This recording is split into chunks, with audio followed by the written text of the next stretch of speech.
Movie शुरू होती है एक बूढ़ी औरत से जिसको बहुत सारी आवाजें आती हैं अपने आसपास से। उनके आसपास जो डक्ट्स हैं यानी कि जो चिमनियां हैं उसमें से किसी चीज की चलने की या कूदने की या उछलने की आवाज आ रही है। इन बूढ़ी दादी को याद आता है कि जब भी ऐसी आवाजें आए इन्हें एक नंबर पे कॉल करना है और सीन शिफ्ट हो जाता है। एक कीड़े मकोड़े मारने वाला वो घर पर आता है और ये बूढ़ी दादी को लगता है कि आवाजें कुछ इंसेक्ट्स ने करी है यानी कि किसी कीड़े मकोड़ों ने, कुछ बग्स ने करी है। लेकिन इन्हें कुछ गहरा राज है जो अभी तक पता नहीं है क्योंकि ये बहुत ज्यादा भोली है। ये कुछ भी गड़बड़ नहीं देखती है कि इनके आसपास हो रही है और कहानी आगे बढ़ती है। जब वो आदमी जो कीड़े मकोड़ों को मारता है वो इनके घर आता है, इन्हें याद ही नहीं रहता कि इन्होंने उसे बुलाया है। हमें पता चलता है कि ये बहुत ज्यादा बूढ़ी होने की वजह से अपनी याद रखने की शक्ति कम कर चुकी है। अब इन्हें शायद ही कुछ याद रहता है। ये कहानी हमें दिखाई जाती है बहुत ज्यादा ठंडे मौसम की, जहाँ बहुत ज्यादा ठंड हो रही है और स्नोफॉल भी बहुत ज्यादा हो रही है। कीड़े मारने वाले इंसान को कुछ बदबू आती है और उसे कुछ लिक्विड दिखता है जो कि दीवार से, चिमनी में से निकल रहा है। उस पे वो हाथ लगाता है और वो बहुत ज्यादा चिपचिपा होता है। वो अंदर जाता है इन बूढ़ी दादी के घर में उन कीड़ों को पकड़ने के लिए, लेकिन अंदर उससे एकदम से कुछ चीज खींच के ले जाती है और हमें किसी की बॉडी मिलती है जो कि मदद के लिए पुकार रही होती है। हमें दिखाया जाता है वहाँ पर बस खून ही खून था।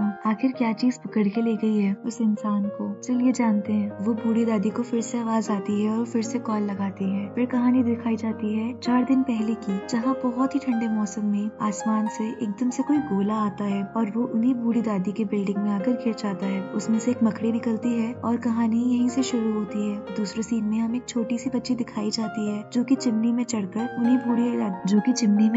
उन्हीं बूढ़ी दादी के घर पे आती है। वहाँ से वो एक डॉल को चुराती है और वहीं पर उसे वो मकड़ी मिलती है। उस लड़की को कीड़े मकोड़ों से डर नहीं लगता था। वो लड़की आराम से उस मकड़ी को उठाकर अपने साथ अपने कमरे में ले आती है और उस मकड़ी को एक जार में बंद कर देती है। उसमें वो होल कर देती है ताकि वो मकड़ी जिंदा रह सके। हमें पता चलता है कि ये लड़की जिसके घर में खुशी है वो और कोई नहीं बल्कि उसकी खुद की नानी है। उन बूढ़ी दादी के घर में एक और डरावनी दिखने वाली बूढ़ी दादी भी रहती है। वो बहुत ज्यादा निर्दयी और क्रूर है। उनके पास एक तोता और बिल्ली भी है। वो सब एक साथ एक ही घर में रहते हैं। अब छोटी लड़की को दिखाया जाता है, उसके पापा आते हैं। उसका नाम शार्लेट है और वो उससे कुछ बातें करते हैं। उस लड़की को कुछ अजीबोगरीब चीजें कलेक्ट करने का और उनकी फोटो खींच के सोशल मीडिया पे डालने का शौक था। ये लड़की उस मकड़े को खाने के लिए कॉकरोच देती है और वहाँ से चली जाती है। हमें आगे पता चलता है कि इस लड़की का एक बहुत ज्यादा प्यारा सा छोटा सा भाई भी है और ये अपनी मम्मी पापा और भाई के साथ उसी घर में, उसी बिल्डिंग में रहते हैं। शार्लेट की मम्मी उससे बोलती है कि अपने छोटे भाई को देख लो जब तक मेरी मीटिंग चल रही है। ये बच्चे का एटीट्यूड बहुत ज्यादा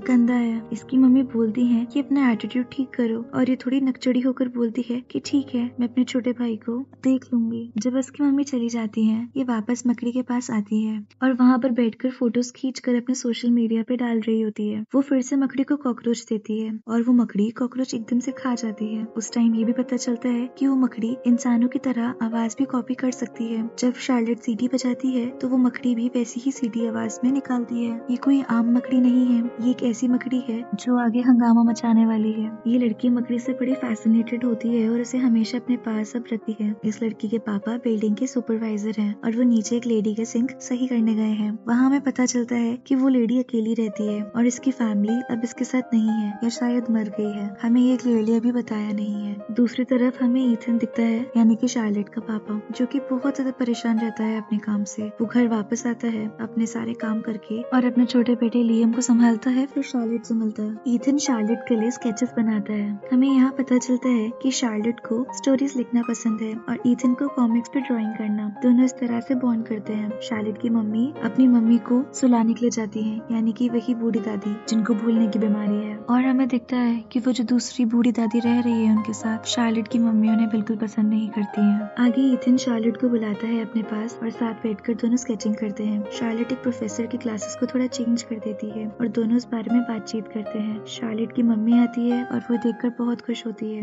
आगे जाकर कुछ अजीब होता है और ईथन जो भी शार्लेट ने ड्राइंग की थी उसको मिटा देता है। शार्लेट अपने रूम में जाती है और देखती है कि वो मकड़ी का जार उसके जाल से भरा हुआ जा रहा है। तभी शार्लेट के पापा आते हैं और शार्लेट उनसे बोलती है कि मुझे पता है आपने वो प्रोफेसर की क्लासेस हटा दिए हैं और उनसे नाराज होकर सो जाती है। ईथन को बुरा लगता है कि मेरी बेटी मुझसे नाराज हो गई है। रात होती है और एकदम सब कुछ सुनसान होता है और एकदम से उस मकड़े वाले जार का ढक्कन खुलता है और वो मकड़ी खुद से ही जार खोलती है और वो निकल जाती है बाहर। वो चिमनी के अंदर जाती है और वही बूढ़ी आंटी के घर पे पहुंच जाती है। वहाँ वो एक तोते को देखती है जो कि उन्हीं गंदी वाली बूढ़ी दादी का तोता है, उन्होंने ही पाला हुआ है, और वो उस तोते को वो मकड़ी मार देती है। सुबह होती है और वो बूढ़ी दादी की एकदम से चिल्लाने की आवाज आती है। सब लोग वहाँ जाते हैं और देखते हैं कि तोता बहुत ही बुरी तरीके से मरा हुआ है। ये सीन 4 दिन पहले का है। तो मैं फिर से वही इंसान दिखाई देता है जो कि कीड़े मकोड़े को मारने आ रहा था। उसको बुलाया जाता है और वो बताता है कि इस तोते को किसी छोटी चीज ने मारा है। वो बोलता है कि मैं इस पूरी बिल्डिंग को प्रोटेक्ट करने के लिए हर जगह हर चिमनी में स्प्रे कर दूंगा, और स्प्रे करने से वो इंसेक्ट निकल जाएगा जिसने भी तोते को मारा है। वो हर जगह स्प्रे कर रहा था, लेकिन जैसे ही वो शार्लेट के कमरे में आता है, शार्लेट आती है और बोलती है कि मेरे कमरे में स्प्रे मत करना, स्टिंग को बुरा लगेगा। वो पूछता है कि स्टिंग कौन है। हमें पता चलता है कि शार्लेट ने अपनी मकड़ी का नाम स्टिंग रखा है। वो बोलती है कि स्टिंग मेरी मकड़ी का नाम है। इसी बीच वो इंसान बोलता है कि ठीक है, मैं तुम्हारे कमरे में स्प्रे नहीं करूंगा, लेकिन वो एक सलाह देता है कि मकड़ियाँ कभी भी फ्रेंडली नहीं होती, वो मारती हैं और खाती हैं, बस उनका यही काम है। अगर तुम्हें किसी को पेट बनाना है तो तुम डॉग्स को पेट बनाओ, वो बहुत लॉयल और फ्रेंडली होते हैं, और कैट्स भी आधी फ्रेंडली होती हैं। ये बोलकर वो चला जाता है। इसी बीच हम लोगों को एक अजीब सा इंसान दिखाई देता है जो कि बायोलॉजिस्ट था। वो अपनी पढ़ाई में घुसा रहता था और अपने एक्सपेरिमेंट्स में भी घुसा रहता था। ये एक बड़ा सा ही अजीब सा इंसान है जिसकी इम्पोर्टेंस आगे कहानी में पता लगेगी। हमें आगे दिखाई देता है कि वो जो गंदी बूढ़ी दादी है वो ईथन को पसंद नहीं करती थी और वो उससे बहस कर रही होती है पैसों को लेकर। ईथन वहाँ से परेशान होकर अपने घर आ जाता है। फिर रात होती है और फिर वो मकोड़ा निकल जाता है। नीचे रह रही लेडी का डॉग देख लेता है उस मकड़ी को और वो उस पर भौंकता है, लेकिन सबको लगता है कि वो नॉर्मली ऐसे ही भौंक रहा है। फिर मूवी का सीन उसी लेडी पर आता है जिसका वो डॉग था।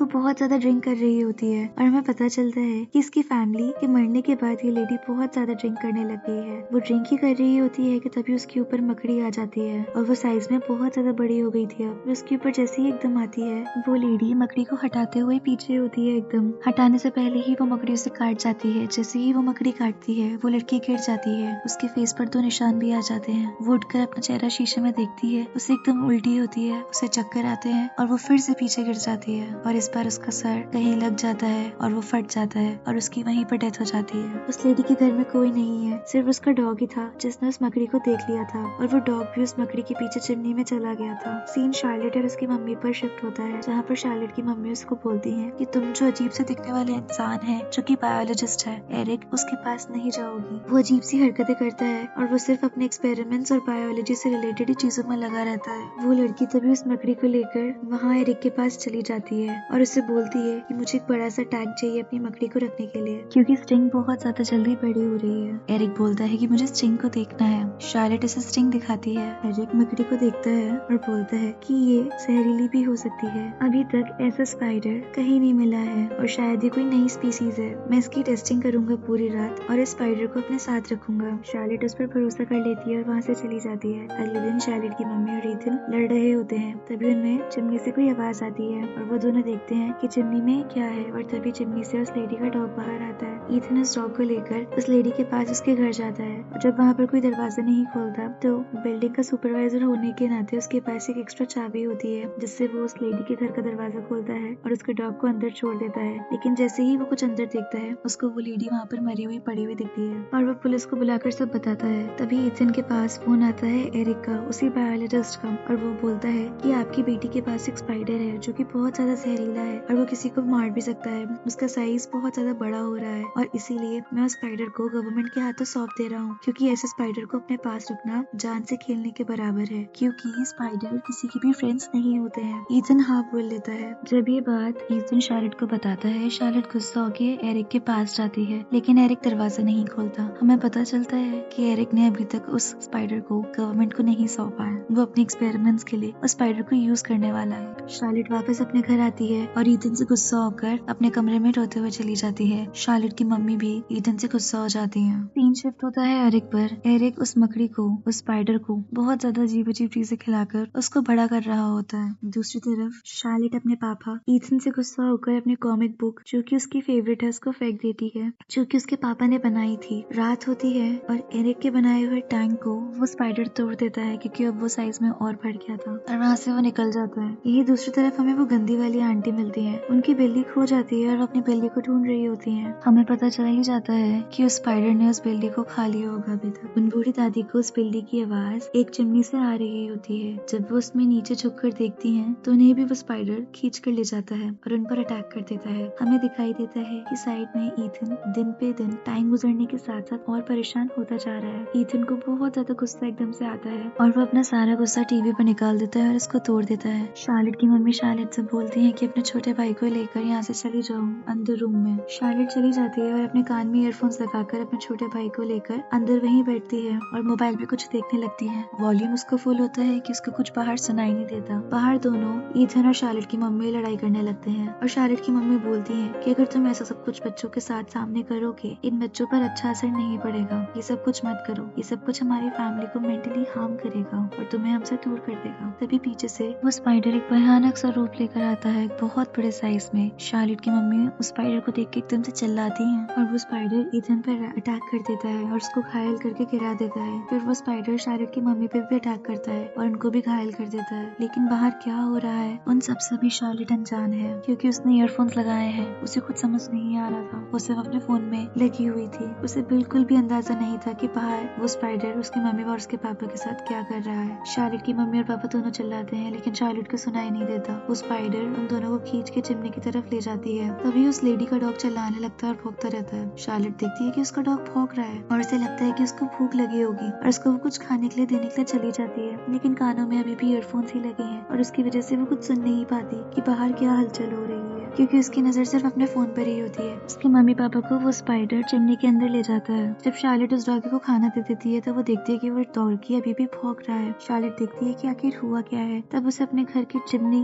खुली हुई दिखाई देती है और वो देखती है कि उसके एकदम से मम्मी पापा गायब हो गए हैं और सारे दरवाजे वगैरह अंदर से लॉक हैं। वो घबरा कर सोचती है कि ये किसका काम हो सकता है। वो अपने मम्मी पापा को ढूंढ रही होती है लेकिन उसको अपने मम्मी पापा नहीं मिलते। वो बहुत ज्यादा डर जाती है। वो तभी अपनी तरफ स्पाइडर को यानी कि स्टिंग को अपनी तरफ आते हुए देखती है। वो महसूस करती है और उसे लगता है कि कुछ बहुत ज्यादा बड़ी चीज आ रही है उस चिमनी की तरफ से और वो बहुत तेज चिल्लाकर उस चिमनी के आगे एक टेबल लगा देती है ताकि वो चीज बाहर उस चिमनी से नहीं आ सके। वो स्पाइडर अब इतना ज्यादा शक्तिशाली हो गया था कि उस टेबल को भी हिला पा रहा था। वो स्पाइडर पीछे से आकर शार्लेट के छोटे भाई लियम को ले जाता है। शार्लेट ये नहीं देखती और जैसे ही वो लियम को देखती है वो वहाँ पर नहीं होता, वो वहाँ से गायब हो गया होता है। तभी शार्लेट देखती है कि साइड वाली चिमनी अभी भी खुली है। वो समझ जाती है कि ये काम उसी मकड़ी का है और वो हिम्मत इकट्ठा कर मॉथबॉल्स यानी कि कीड़े मकोड़ों को मारने वाली दवाई का एक लिक्विड सोल्यूशन बनाती है। उसको 2-3 बॉटल्स में भरकर वो चिमनी की तरफ जाती है। उसको वो गन में भी डालती है और एक्स्ट्रा अपने पास रखती है। वो अपने ऊपर भी छिड़क लेती है। चिमनी के अंदर जाने के बाद उसको वही मरा हुआ डॉग दिखाई देता है जिसको देख के वो डर जाती है, लेकिन वो आगे बढ़ती है। चलते चलते वो अपनी दादी माँ के कमरे में पहुंच जाती है जहाँ उसको अपनी नानी बिल्कुल ठीक दिखाई देती है। वो अपनी नानी के कपड़े को सूंघती है और उसे पता चलता है कि उन कपड़ों में कीड़े मकोड़ों को मारने वाली दवाई है और वो उनसे बोलती है कि इसे मत उतारना और वहाँ से जल्दी चली जाती है। दूसरी तरफ हमें दिखाई देता है कि वो गंदी सी बूढ़ी दादी और ईथन एक साथ लटके हुए हैं मकड़ी के जाल में और अभी भी वो लोग जिंदा है लेकिन बहुत बुरी तरीके से घायल है। दूसरी तरफ शार्लेट अपनी नानी के घर से और कीड़े मकोड़ों को मारने वाली दवाई बनाती है, क्योंकि वो दवाई उस मकड़ी के जाल को पिघला देता है और उसे खत्म कर देता है। शार्लेट अब चिमनी के अंदर आ गई होती है और सीन प्रेजेंट पर आ जाता है और हमें वही मकड़ी मारने वाला इंसान दिखाई देता है जो कि फिर से ऊपर आता है और सीन रिपीट हो जाता है जहाँ उसको वो मकड़ी खींच के ले जाती है। शार्लेट को अपने पापा ईथन मिलते हैं और उनके पास वो पहुंच जाती है और इस दवाई को वो स्प्रे कर कर उनको स्पाइडर के जाल से बचा देती है और वो दोनों नीचे ट्रैश बैग में गिर जाते हैं और तभी वहाँ पर वो स्पाइडर भी आ जाता है और इन दोनों पर अटैक करने के लिए आगे बढ़ता है। शार्लेट एकदम गिर जाती है और उसके हाथ से वो दवाई गिर जाती है और जैसे ही वो स्पाइडर शार्लेट पर अटैक करने के लिए आ रहा होता है ईथन उस स्पाइडर पर स्प्रे कर देता है और उसको दूर भगा देता है और वो स्पाइडर भाग जाती है। तभी वहाँ पर कीड़े मकोड़ों को मारने वाला इंसान भी आकर टपक जाता है और वो बोलता है कि मुझे यहाँ से बाहर जाना है, लेकिन वहाँ से निकलने का दरवाजा बंद होता है और तभी स्पाइडर भी आ जाता है। वो बोलता है कि मेरे पास उसको मारने की दवाई है और वो उस पर शूट करने लगता है और वो सारी दवाई जो कि शार्लेट ने बनाई थी अपने ऊपर डाल लेता है। जब वो अपनी गन से शूट कर रहा होता है वो गलती से एक पानी के नल को खोल देता है और जिससे पूरे कमरे में पानी बारिश की तरह आने लगता है और सारी दवाइयाँ उन पे से निकल जाती है। वो स्पाइडर ये देखती है और उस लड़के पर अटैक करती है और उसको मार देती है। शार्लेट को तभी अपनी मम्मी और अपने छोटे भाई की आवाज आती है। शार्लेट और ईथन दोनों उनकी तरफ जाते हैं। वो दोनों मकड़ी के जाल में फंसे हुए हैं। शार्लेट उन दोनों को निकालती है और तभी वो स्पाइडर उन दोनों की तरफ आ रही होती है। बीच में एक दरवाजा होता है जो कि ऊपर से नीचे बंद होता है। वो स्पाइडर उनकी तरफ आ ही रहा होता है, लेकिन वो दरवाजा बंद हो ही नहीं रहा होता है। ईथन देखता है कि उसका प्लग निकला हुआ है और ईथन उसका प्लग लगा रहा होता है। वो स्पाइडर जल्दी से आ ही रहा होता है कि तभी ईथन प्लग लगा देता है और वो दरवाजा उस स्पाइडर के ऊपर गिर जाता है और उस स्पाइडर का अंत वहीं हो जाता है। वो लोग वहाँ से कहीं दरवाजा ढूंढ के बाहर निकलते हैं और तभी हमें दिखाई देता है कि उस स्पाइडर ने बहुत सारे अंडे दे दिए हैं जिनसे एक मकड़ी फूट के निकलती है। मूवी का अंत तो यहाँ हो गया है, लेकिन ये कहानी का अंत अभी नहीं हुआ है। अगर आपको ऐसी और स्टोरीज देखनी है, ऐसी और स्टोरीज जाननी है, तो बने रहिए हमारे साथ।